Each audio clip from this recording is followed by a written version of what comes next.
Kita bercermin dengan Sri Lanka. Kita samarikan dan kita jelaskan. Kebangkrutan di Sri Lanka meminta warga Sri Lanka yang di luar negeri, para diaspora, untuk mengirimkan uang mereka ke keluarga mereka di Sri Lanka. Saking gak ada uangnya itu negara Sri Lanka. Namun 13 bank utama di Sri Lanka saat ini bangkrut. Di sini pemerintahan Sri Lanka berhutang 700 triliun rupiah atau setara 51 billion dolar ke Tiongkok yang sudah jatuh tempo. Namun APBN Sri Lanka kosong kasnya. Di Sri Lanka saat ini tidak ada makanan, di mana sebagian besar produk makanan adalah impor. Juga tidak ada fuel, bahan bakar untuk kendaraan. Juga tidak ada obat-obatan, bahkan dokter serta rumah sakit membatalkan seluruh operasi kesehatan karena tidak ada obat-obatan. Tiap malam listrik mati di 90% wilayah Sri Lanka. Yang terjadi di Sri Lanka bukan hanya krisis ekonomi, namun ada yang lebih besar, yaitu krisis kemanusiaan. Yang jadi pertanyaan, bagaimana semua ini terjadi? Bagaimana Sri Lanka kehilangan semua uangnya tersebut? Kita akan jelaskan dalam episode kali ini untuk menjadi pelajaran bernegara bagi kita semua.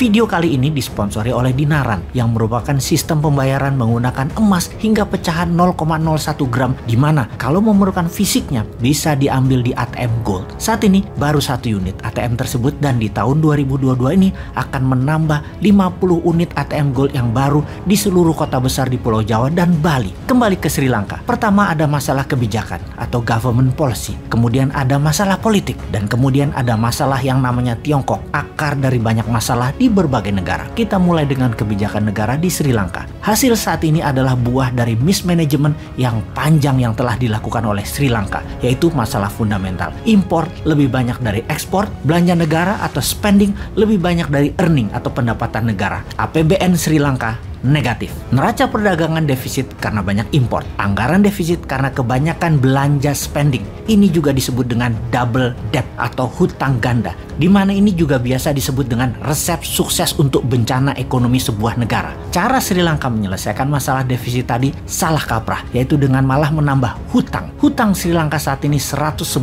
dari GDP, alias lebih banyak hutang dari jumlah barang produksinya. Lebih parah lagi, di saat ekonomi sulit di tahun 2019, Gotabaya Rajapaksa yang terpilih jadi presiden di Sri Lanka waktu itu menjanjikan pemotongan pajak untuk menarik simpati masyarakat pada kampanyenya. Efek dari hal itu semua di tahun 2019, rating Sri Lanka menjadi negara pariah atau setengah negara gagal. Apa yang terjadi kemudian? Investor meninggalkan Sri Lanka besar-besaran. Lalu Gotabaya buat lagi blunder.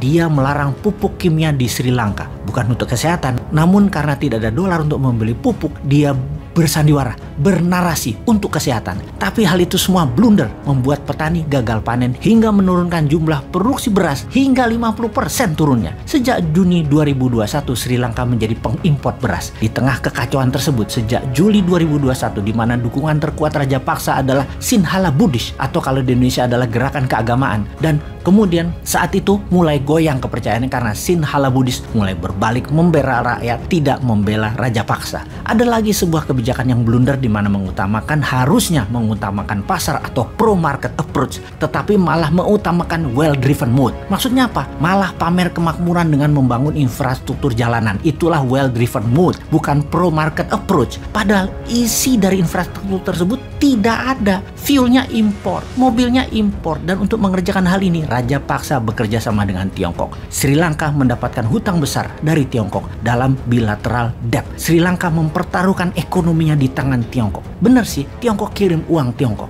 Tiongkok kirim teknologi, Tiongkok kirim SDM, termasuk kirim virus Wuhan. Semua dikirimkan karena sejak awal memang Sri Lanka buruk di dalam pengelolaan keuangan negara, dan ini memang dimaui semua peminjam, mengharapkan yang dipinjamkan tidak bisa kelola uang. Efek virus Wuhan tadi, pariwisata Sri Lanka yang merupakan 13% GDP nasional turun. Di tahun 2020, turis hanya berjumlah 170.000 orang saja dengan pendapatan sekitar 2 billion, di mana di tahun 2019 ke belakang mencapai 2,3 juta turis datang atau senilai 7,5 billion dolar. Agrikultur yang merupakan 8% GDP Sri Lanka turun hingga 4%. Kemudian cari utangan di mana India mengambil peluang tersebut untuk juga melakukan debt trap ke Sri Lanka, menambah beban negara Sri Lanka yang pada akhirnya raja paksa mendevaluasi rupiah Sri Lanka turun 32%. Dan ternyata bukan menambah kekuatan pasar namun membuat turun purchase power, daya beli kekuatan rakyat. Saat ini inflasi di Sri Lanka 30%. Artinya harga makanan sudah naik 30% dalam beberapa bulan ini saja. Harga kelapa misalnya hampir naik 80% dibandingkan tahun 2019.